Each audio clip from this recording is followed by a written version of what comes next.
How you doing? Uh, hope everybody's doing fine.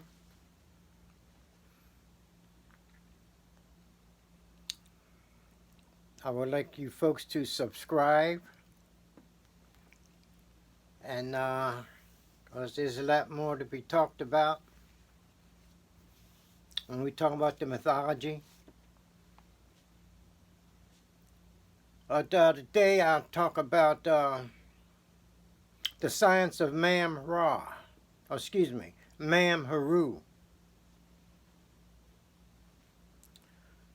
Mam is the mummy, wherein gestation takes place. So the mummy is like a gestator, because development of the child, in this case child Heru, takes place in the mummy. The mummy happens to be symbolic of the underworld.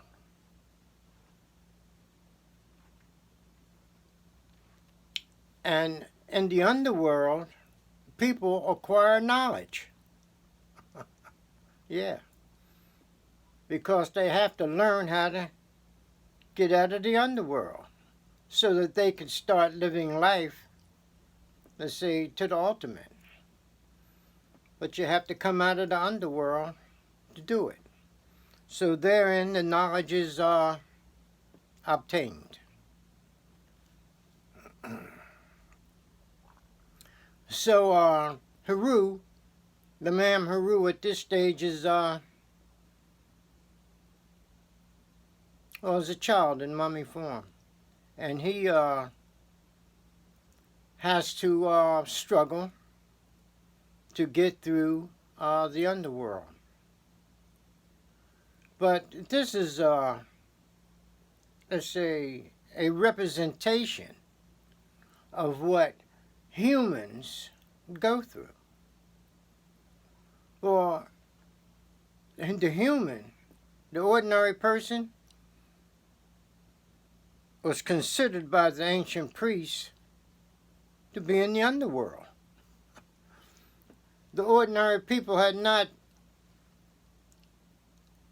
obtained the ability to live life to its ultimate.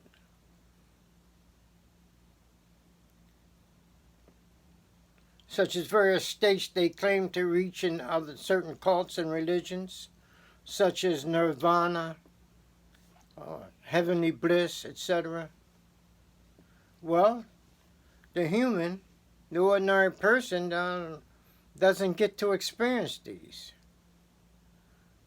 So he doesn't experience the ultimate of life, and therefore, according to them, the ordinary human was simply not living life. Even though the ordinary human thinks he's living life, but not according to them, the ancient priests, so forth. So,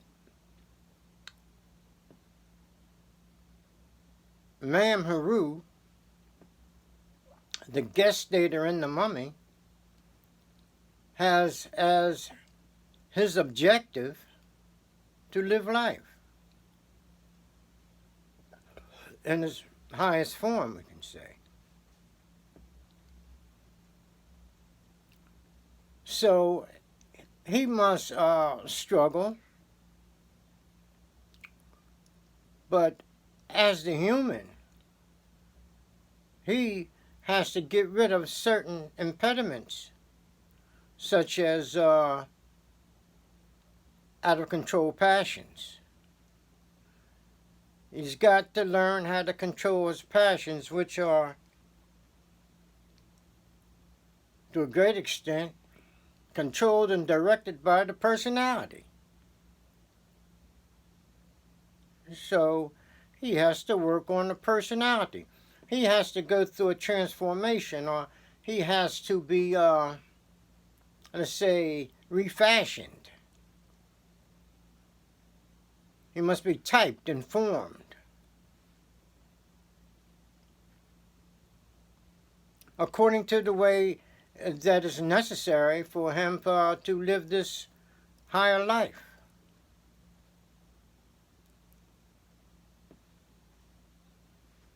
So getting rid of the personality or those traits,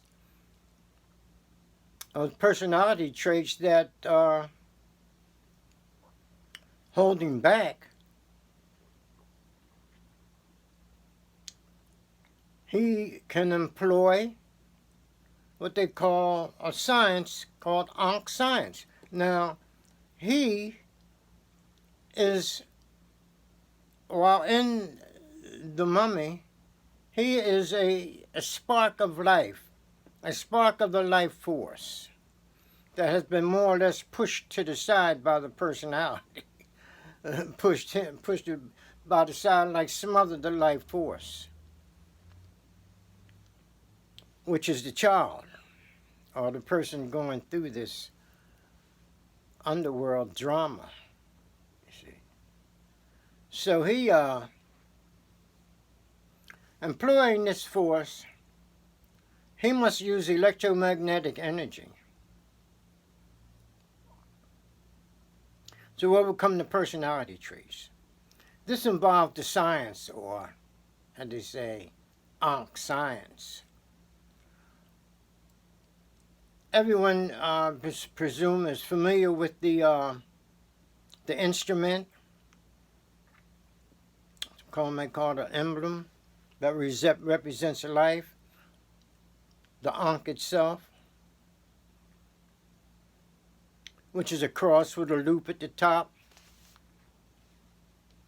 which we would say that loop indicates the womb, where gestation takes place in the human female.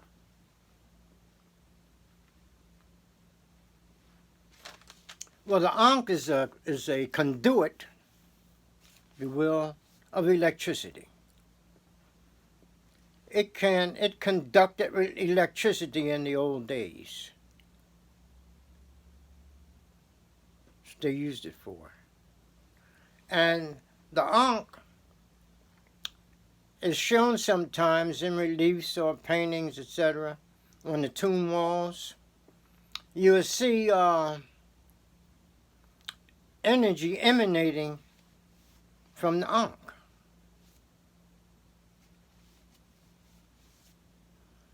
This energy is used to reinforce, strengthen the life force.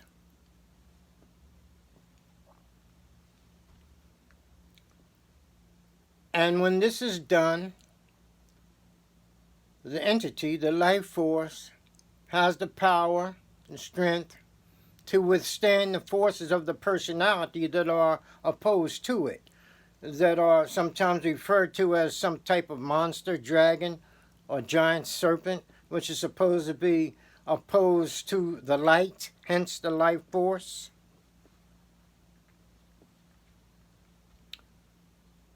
So the instrument, which is used on humans,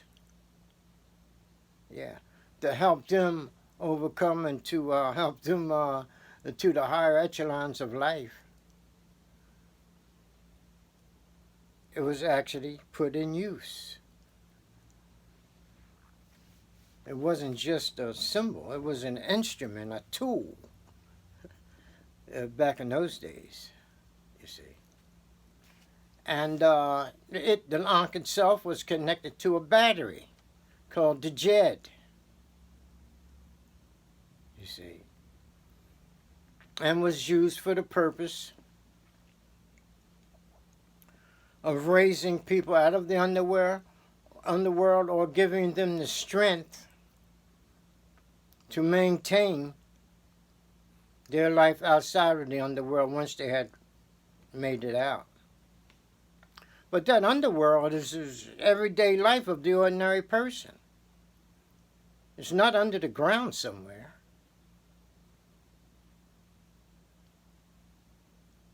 It's what the ordinary people go through in this life, you see. So the child, anyway, the Mam Heru, he struggles on through the underworld, and he'll reach what they call the eastern horizon, where he rises up out of the underworld in victory. And he is shown like rising up out of the mummy.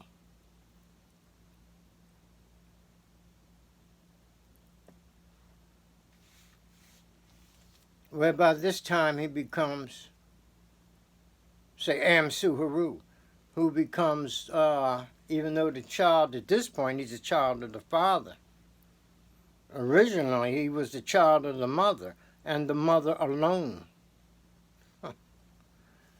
So he becomes child of the soul of God, either Ra or Osiris.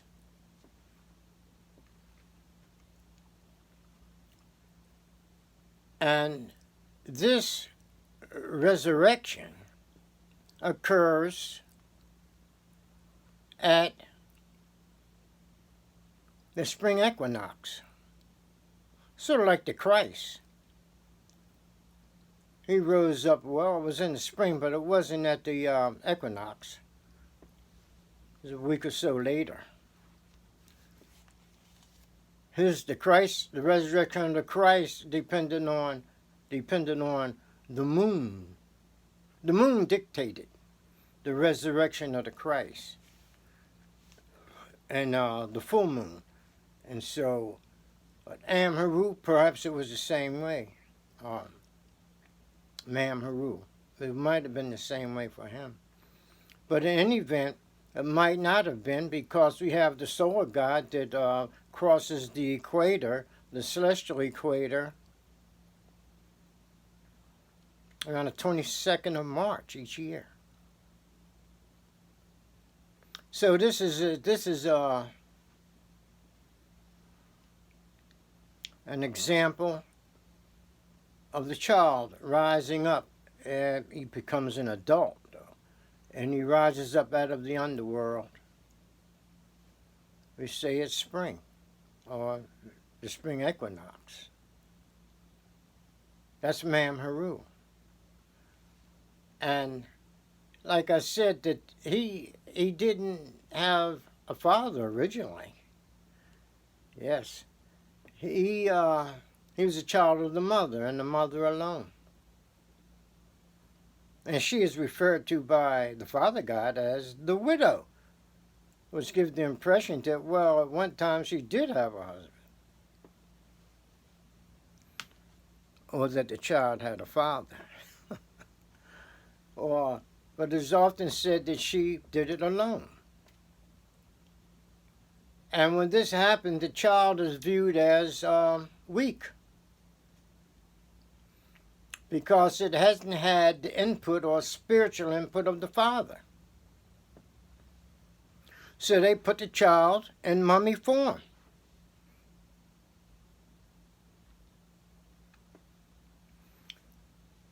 And sometimes the child is simply referred to as being weak and inarticulate, etc.,